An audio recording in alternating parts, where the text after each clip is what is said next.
50-ročného Alfonza predajcu notabene napadol za bieleho dňa na Košickej stanici. Pýtal odo mňa peniaze 20 eur. S tým som mu odmietol dať, že peniaze na toľko nemám, lebo som toľko nezarobil ešte. 50-tník si takto privyrába už 10 rokov. Platí si nájom v ubytovni, iné zamestnanie si s maturitou, ktorú má nedokázal nájsť. Niečo podobné ešte nezažil. To povedal, že predávam notabene, že budem platiť výpalnému. Muž odišiel, no približne o pol hodinu sa vrátil. Zobral na mňa železnú tyč, Roxor a trikrát mi zlomil pravú nohu a ruku takisto, včera mi dali sadru dole. Alfons tvrdí, že takú bolesť ešte nikdy nepocítil. V nemocnici už strávil 2 týždne, momentálne je v rehabilitačnom centre.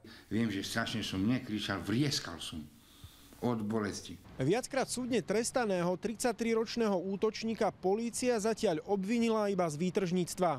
Polícia nevylučuje prekvalifikovanie, teda rozšírenie obvinenia aj o iný skutok. A práve to je na celom prípade zaujímavé. Zatiaľ vraj chýbajú dôkazy. Vyšetrovanie tohto prípadu doposiaľ nebolo ukončené. Budem to mať a tak do konca novembra. Z Košíc, Dávid Vido, televízia Markíza.